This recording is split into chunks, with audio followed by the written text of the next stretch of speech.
And I want to talk first about Heritage Open Days. I think it's very, very good news. I mean, he almost slipped it in under the radar, but it was very exciting when Ed was able to announce that we have secured funding for next year. I mean, that's really, really important. And I think we're all very familiar with the magnitude of the success of Heritage Open Days this year. 3 million people, which would fill, that by the way is Wembley Stadium, 33 times. That's how many people participated in Heritage Open Days this year. And one of the most important figures about that is not just the totality of the 3 million, it's also the fact that 57% of those people were first-time visitors to a heritage site. And that is extraordinarily important because I think once you get them in, they will come back again. What Heritage Open Days shows is that there is an enormous public appetite for the heritage. And it also shows the scale of the challenge that we face, because how do we translate that public appetite and that obvious enthusiasm, how do we translate that into real power, a power that can influence policy, and also a non-governmental power which will provide us with an army of volunteers and an army of philanthropists who want to support our endeavors. So what I'm going to talk about this afternoon is really how we harness the public appetite for heritage in order to get better outcomes in the future. Now, what's quite clear is that all the boundaries between the state and private enterprise and third sector are all shifting rather radically. And it's vital to the future of the heritage movement that we figure out how to recalibrate our relationship with the state, because that quite clearly has changed forever. Now, you're probably all aware that last year was the centenary of the Ancient Monuments Act. And in order to celebrate that, the government decided to break up English heritage. This is, that's not the new logo, by the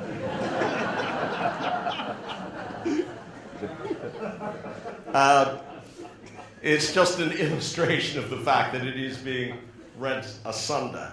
And I think, actually, that the division of English heritage will turn out to be a good thing. And I generally feel that the response to the consultation has been very productive, that English heritage have listened to our concerns, and that they will rely on us to watch how they behave, to make sure that they are adequately resourced. And it's very important that we don't take our eye off the ball, because the health of English heritage is vital to the health of the whole heritage sector. You know, they sneeze, we all get colds. So let's hope that the new model works well. But what the changed English heritage symbolizes really is the fact that we're going to have to learn to live with a new normal. You know, we got used to the idea of a great deal of state intervention. I mean, all of us have had our careers in heritage during a time when the state was playing a great role. And we are now living through a very disruptive and very traumatic period in which the state is quite clearly pulling back. And we have to fill the vacuum of what the state used to do. And you know something, I think we can do it better. I really do, because I think we have a greater focus, a greater concentration, a greater degree of expertise in many ways. And it also reminds us of the fact that our movement, what we do, was not created by the state. Private individuals came first, and the state followed us because they had to. So, you know, if we look at our heritage heroes. By the way, that's just to show us how bad things have got in terms of spending. And, you know, as the parliamentarian said, and I think Ed actually was very clear about this, you know, the next 5 years are going to see cuts. The next parliament is going to see cuts that are as brutal as we've seen over the last one. So no one should be under any illusion that no matter what happens with the economy, that the good times will suddenly come back. Because in terms of state support for the heritage, they are gone, and they may be gone forever. So there she is, the great Octavia Hill. It's very hard to find pictures of her. She's looking particularly saintly. We look at Octavia Hill, and we look at William Morris, who are the godparents of the modern heritage movement. But we ought to remind ourselves that the heritage movement goes back, well, it goes back as far as you'd like to take it. I mean, I won't go to the cave, but, you know, I'll go as far back as Herodotus, who wrote about how marvelous and inspiring the pyramids were, and they were already 2,000 years old when he was writing about them. We can look at other heritage champions. I mean, here's an unlikely one. Raphael, who was supervisor of antiquities in Renaissance Rome. And other, what I would call, propagandists for the heritage. I mean, look at, you know, Victor Hugo wrote Notre Dame de Paris, partially in order to promote Gothic architecture. And he was a great advocate for what was then regarded as historic preservation. So really, it was long before Octavia Hill and William Morris that people began promoting the value of maintaining our heritage. And of course, many of the member organizations of the Heritage Alliance date back to the heroic Hill and Morris period, you know, particularly the National Trust and obviously the SPAP. One of the features of our movement is the fact that we can get together in a room like this and we can share not only our enthusiasm, but our knowledge. And that, I think, gives us a unique strength. But things are changing in an extraordinarily profound way, and it's not just because of cutbacks. One thing that's happening is what I would call the decline of authority. You know, the formal hierarchy of value is, if not exactly disintegrating, certainly changing radically.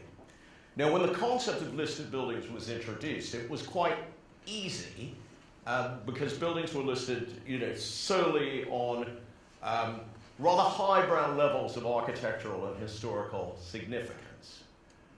And the listing system has been remarkably flexible in terms of accommodating sort of less obvious things, like, for example, the telegraph hut at Port Cuffno in Cornwall. But the whole system is still lacking in speed and flexibility. And that's something that Deborah mentioned this morning. And, you know, I welcome the idea that you're going to bring more people into the process of listing and protecting buildings.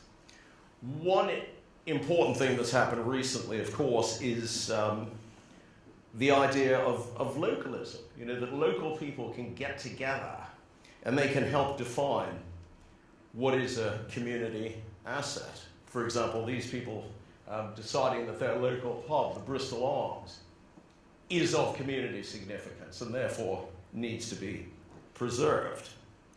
So the power of localism is changing, I think, the way in which we define what needs to be protected and how it's protected. We're also seeing, and I think this is a tremendously good thing, a redefinition of what heritage is. You know, and I mean, thus far today, we've been guilty of it as well. It's talking about heritage, you know, mostly in terms of buildings.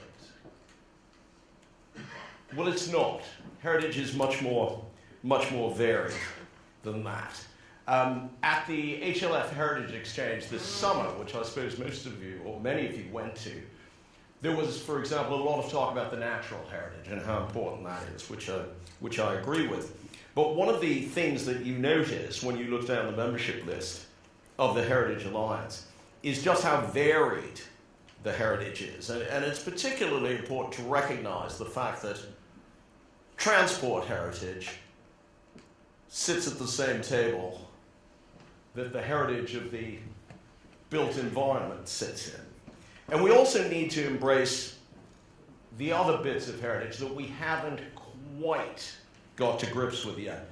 So, for example, not necessarily literally embrace Morris dancers, but I'm just using him. I actually quite like Morris dancing as a spectator. But, we need to embrace the intangible heritage. It's very important to recognize that the way we do stuff needs to be preserved, or else it's going to disappear. And the remarks from the National Heritage Training Group were quite valuable. And as the Heritage Crafts Association, for example, there are now some heritage skills that are down to a handful of practitioners. And those skills could be irreplaceable. So we need to make sure that we embrace the intangible heritage. And I'd also say, because this is a week during which we're approaching the finals of Celebrity MasterChef, Professional MasterChef, that we should also embrace the edible heritage. It has been a persistent, I think, red herring that the heritage movement is too fragmented. And that was something that actually really, really, really seriously annoyed me at Heritage Exchange earlier in the year, where one of the provocateurs, I think is the term, said, well, the problem is the heritage business is too fragmented. It's not. Because the strength of the heritage movement comes from our enthusiasm. It doesn't come from the fact that we're all in heritage to get rich and famous. It comes from our enthusiasm and our expertise. And quite often that enthusiasm and expertise has to come from a narrow focus. And that narrow focus can be very good because it harnesses an enormous amount of energy. But we've got to make sure that we can reconcile that narrow focus with a collegial desire to protect what we value in society.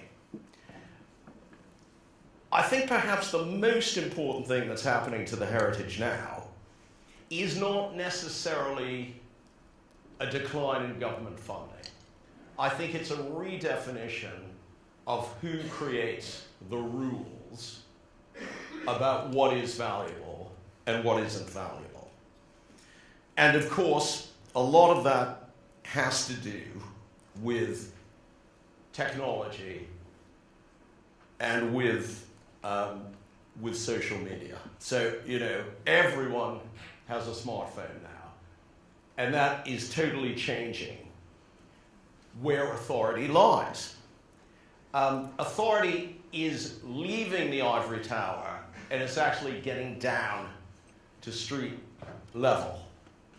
And this is a phenomenon that is not just about heritage, it's affecting all of society. The best example of it is probably TripAdvisor. Now, it's hard to imagine, for people who have grown up with TripAdvisor, it's hard to imagine that there was a time when there was something that is now probably a heritage item in itself called a hotel guide. And people used to, before going on holiday, they would look at a hotel guide and say, oh yes, if the hotel guide says it's a good hotel, I'd better stay there. That idea now seems so ridiculous when through TripAdvisor you can access the opinions of thousands and tens of thousands of consumers. And that democratization of authority is irreversibly affecting the heritage movement. Egon Rene was at one time the go-to authority for anything to do with food, drink, and hotels, until people decided that they would rather have the opinion, they'd rather rely on the opinion of 1,000 consumers than the opinion of one expert. So what does that do to Pevsner? And that's a very interesting question that we're all going to have to deal with. As authority becomes devalued, and as everyone becomes an expert, how do we define what heritage is?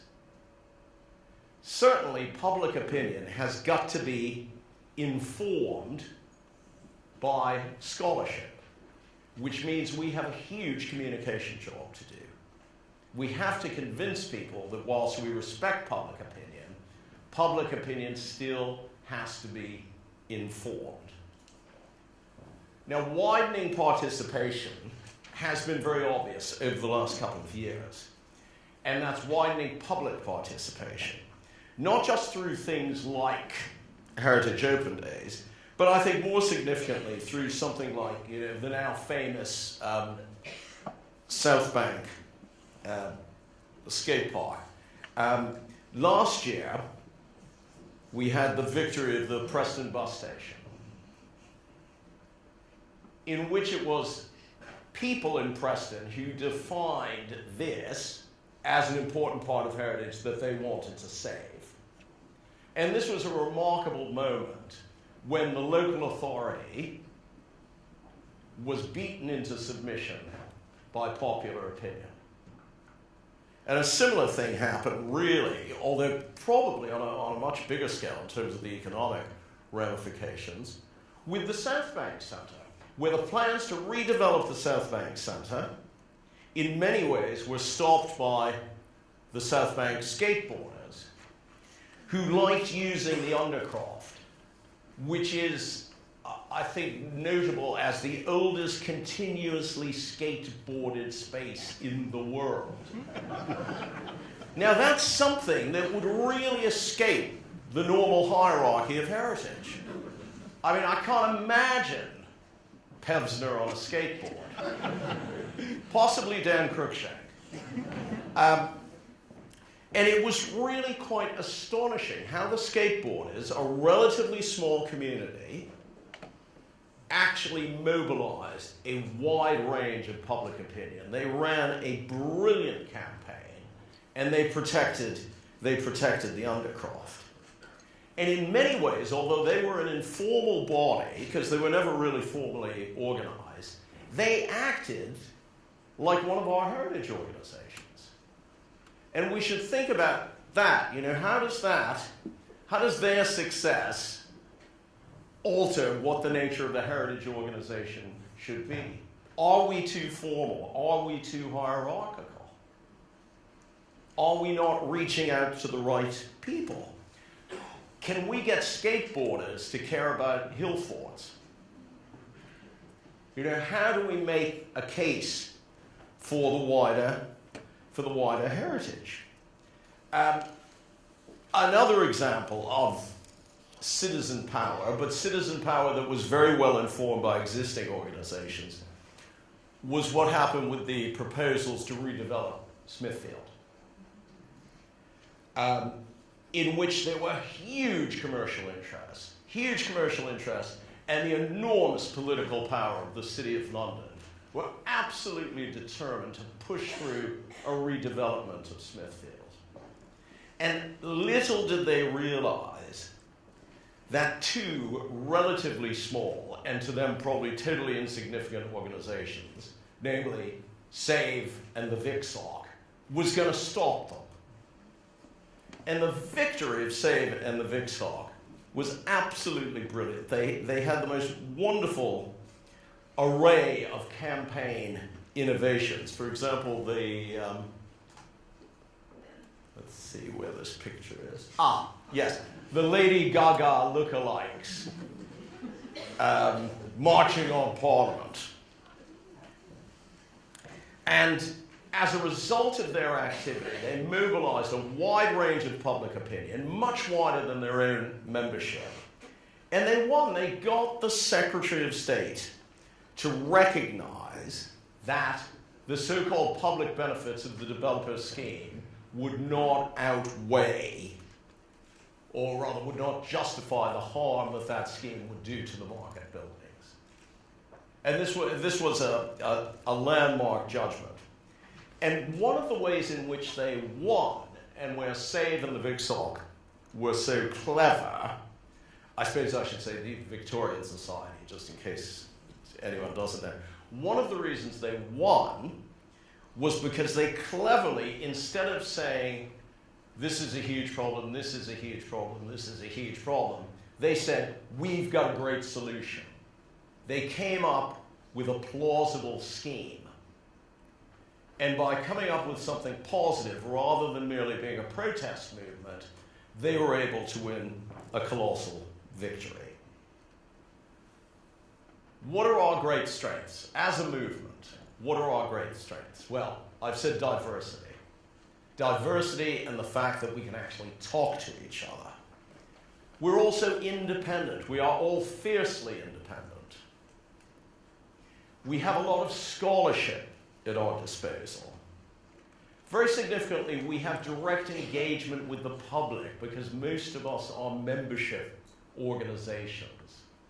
So we actually work in the real world. And that membership connects us to over 6 million people.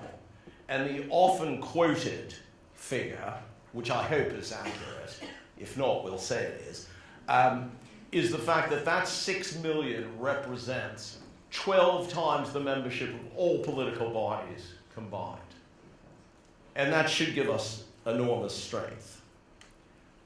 There's also our role as advocates. You know, advocacy is built into the DNA of virtually all our organizations because advocacy is what keeps us going.